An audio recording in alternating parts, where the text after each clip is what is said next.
All right, day 19, y'all. Write a letter to a person that you find it hard to forgive. Okay, so I did say my dad because and not hard to forgive. I guess I need to, well, I guess you can say hard to forgive, but I watched Iyanla Vanzant one time, right?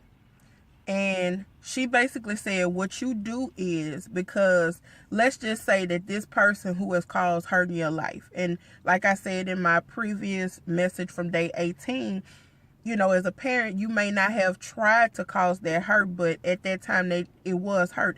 In hindsight, that I see that it was in my best interest, but at that time it was hurt for me. So she said, write that person a letter, whether they are living or deceased. It is up to you if you want to give that person a letter. And that's what I did. I wrote my daddy a letter about all the stuff, Lord Jesus. Because I know if y'all go back a couple of days, that Monte Carlo story, Jesus, it cut me deep.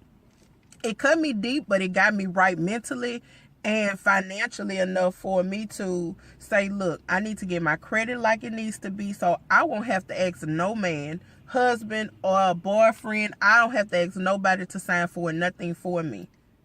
And the day that I brought that Camaro up to my mom's house and we were all there, and he just looked like, my dad is never going to say, it's been a while since he said he was just super proud of me, and he'll tell others that he's proud of me, but for him to actually say it's not gonna happen.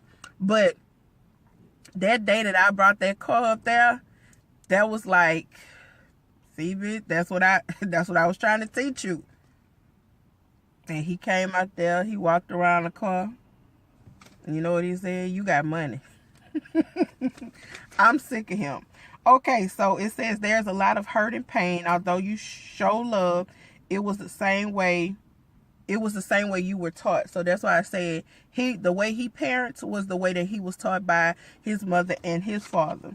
So is it really all your fault? Not at all. As a parent, I know I see now that we repeat what we don't correct, and we also repeat what we never saw fault in. So if that's the way you were raised, and until somebody can tell you that it's something that you need to change, but until you feel in your spirit that it's something that you need to change, ain't shit gonna change.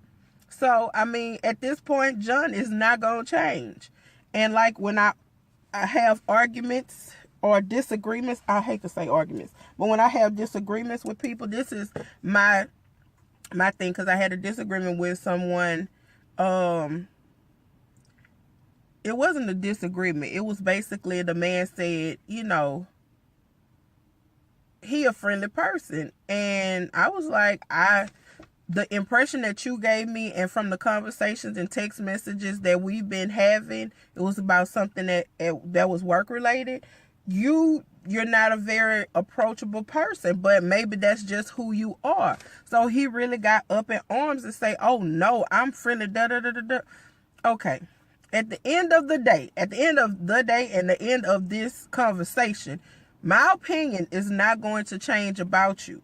You've already, like that first impression, it's already embedded in me. Now, you may show me something different and you may grow, but at this time, that's the impression that I have of you. I'm not going to say that word that everybody else is saying right now with the P and the T at the end. I'm not, because it was about to come out. Damn Ty and Tiana. God, see, that's what you get when you work with these millennials. Where Chelsea at? Chelsea. Chelsea gets so upset when I call her a millennial. She's like, Carla, you're a millennial too. I'm not with these millennials, Jesus. No, I'm not. These are different breed of children, Lord. But that's the end of day 19. Like I said, I'm pushing them out. Y'all, my sinus is still messed up, and it is freezing. For Louisiana, it's freezing. So y'all have a great day, and please make sure to subscribe to the channel, because I know you're loving it. I'm being open, and you gotta love people being open. Well, you know, people don't like people being truthful. I found that out in my new job. All right, I holla.